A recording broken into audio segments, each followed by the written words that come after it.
Pemutusan hubungan kerja atau PHK terus-menerus membayangi pekerja dalam negeri.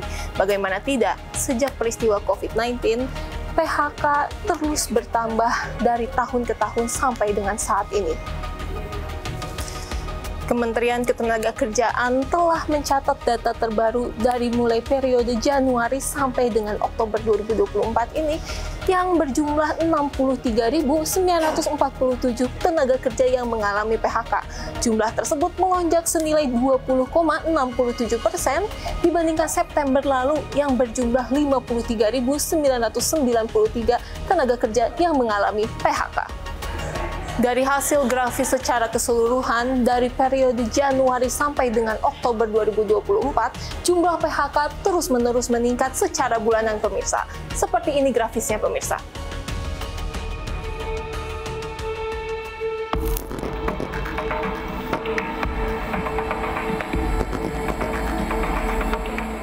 Tak hanya di dalam negeri, PHK juga melanda perusahaan besar global seperti Amazon yang pada tahun 2024 telah melakukan PHK terhadap lebih dari 500 pekerjanya.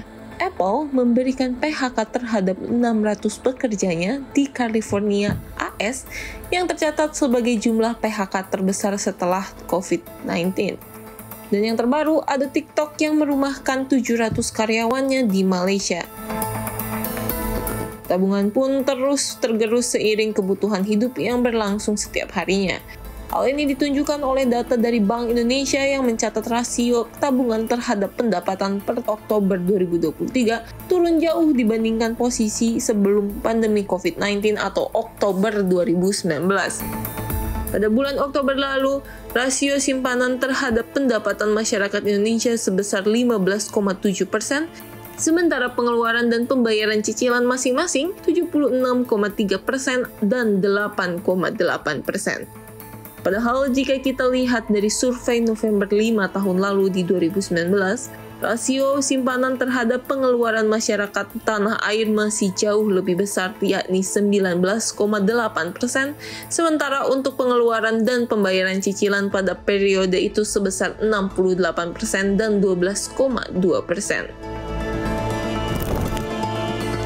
Kita tentunya berharap tidak tertimpa oleh PHK. Namun, terkadang PHK atau PHK massal tidak bisa kita hindari. Oleh karena itu, penting bagi Anda untuk mengantisipasi hal tersebut agar tidak berdampak lebih buruk.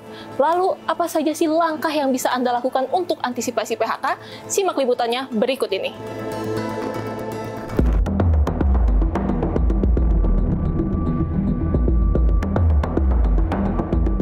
Untuk per bulannya disisihkan untuk menabung, cuma memang kalau untuk persenannya sih sebenarnya nggak dihitungkan berapa nominal persennya, tapi memang kosongnya berapa atau adanya berapa itu langsung ditabung di tabungan yang berbeda.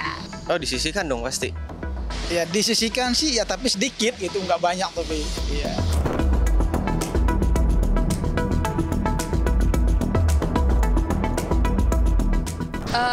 Ya memang sejauh ini kan juga banyak ya, kayak kita lihat berita-berita mungkin PHK atau pemutusan yang kayak sepihak gitulah ya Kak. Kalau dari saya pribadi, kalau memang saya terkena PHK, tentunya karena status karyawan saya sudah tetap, itu kan tentunya ada pesangon gitu dari berapa lama kita akan bekerja. Dan sebelum itu juga saya sudah menyiapkan beberapa tabungan yang memang sudah ada sejak saya awal bekerja. Dan itu saya ingin mungkin pakai untuk bisnis lagi atau juga ingin mencoba pekerjaan-pekerjaan yang lainnya. Wah, kalau antisipasi udah ada sih harusnya ya, kita udah siap-siap, cuman ya nggak ada yang mau sih ya kalau sampai di PHK gitu. Cuman antisipasinya ya pasti dari tabungan itu juga gitu. Sisanya nggak ada sih. PHK kalau mungkin untuk hidup sebulan 2 bulan ya masih bisa, tapi kalau untuk jangka waktu yang lama ya kayaknya itu yang perlu dipikirkan matang-matang juga ya.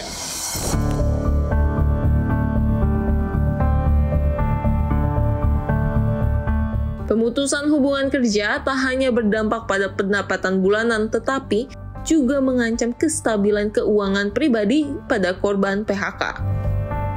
Semakin lama seseorang tidak mendapatkan penghasilan, maka tabungan pribadi pun bisa terkikis seiring dengan berjalannya waktu.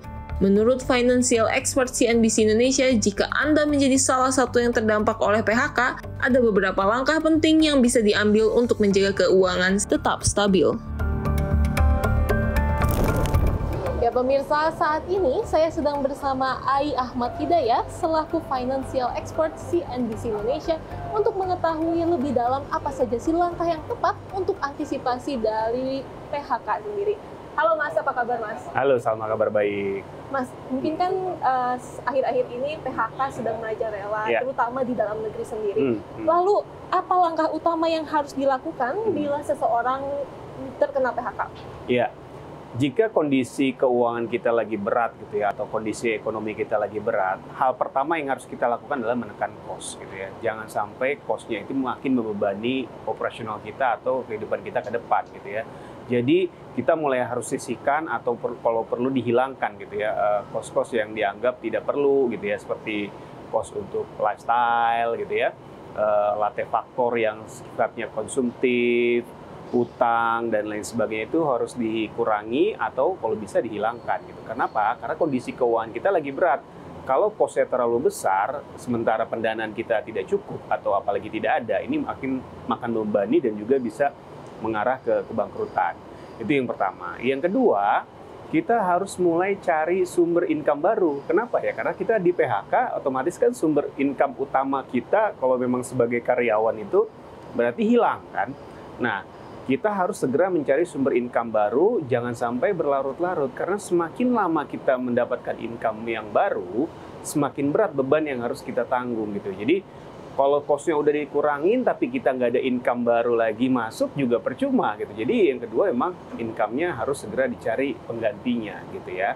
Yang ketiga, di awal-awal setelah PHK ini kita mulai harus memaksimalkan aset yang kita punya. Karena biasanya orang yang memang menuju ke financial freedom gitu ya, dia bisa memaksimalkan aset yang dimiliki.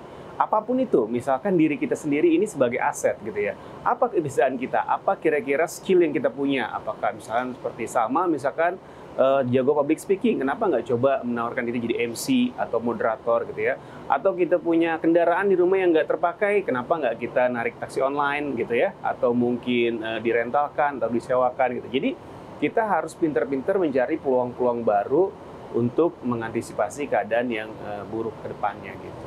Baik, mungkin tadi disebutkan juga harus menyisihkan dari uang yang kita punya dan juga tadi juga cari sumber income baru dan memaksimalkan aset yang kita punya.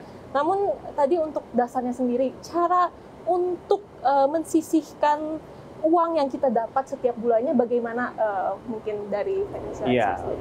Rumus sederhananya sih kalau kita mau survive gitu ya dalam membuat cash flow kita supaya positif, kita harus menekan cost-nya seminimal mungkin gitu ya.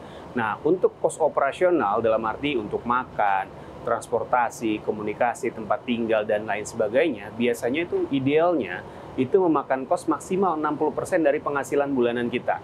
Jadi di cap jangan pernah lebih dari 60% gitu ya. Nah, 40% sisanya itu bisa kita alokasikan ke investasi, ke tabungan, ke proteksi ya. Tapi sisihkan juga buat lifestyle nggak masalah gitu ya. Tapi kalau bisa maksimal banget 10% kalau dalam keadaan lagi sulit gitu ya. Jangan sampai nanti terlalu besar lifestyle-nya, akibatnya kita nggak bisa investasi, akibatnya kita nggak bisa menabung gitu ya.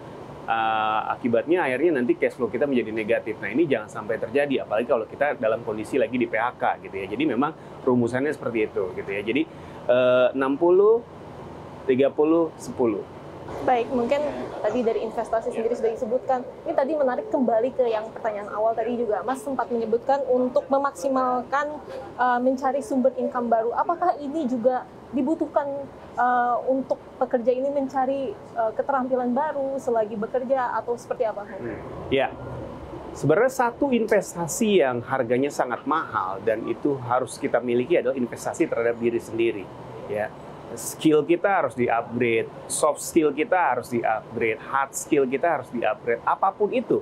Kemampuan public speaking, kemampuan misalkan yang spesifik seperti coding, kemampuan menulis kalau di jurnalis gitu ya, kemampuan melakukan perencanaan keuangan, kemampuan menganalisa investasi, apapun itu yang memang menjadi passionnya dia dan bisa menjadi bekal dalam menjalani kehidupan untuk perencanaan keuangan, kita harus upgrade terus secara berkala gitu. Karena itu adalah investasi yang paling penting.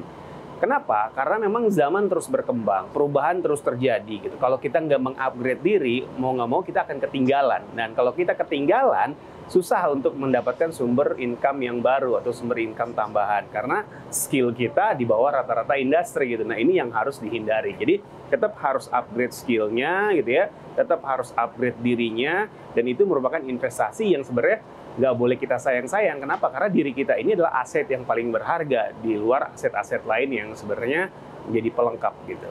Baik, menarik sekali. Terima kasih atas diskusinya. Tadi Sama-sama, menarik juga disebutkan bahwa harus menyisihkan cost livingnya harus disisihkan setiap bulannya, terus juga mencari sumber income baru, juga memaksimalkan keterampilan yang kita punya, investasi kepada diri kita sendiri juga, lalu juga memaksimalkan aset yang kita punya juga. Terima kasih atas diskusi menariknya. Demikian liputan kami dari Jakarta, Salma Wijaya dan juru kamera Iqbal, CNBC Indonesia Beyond Business.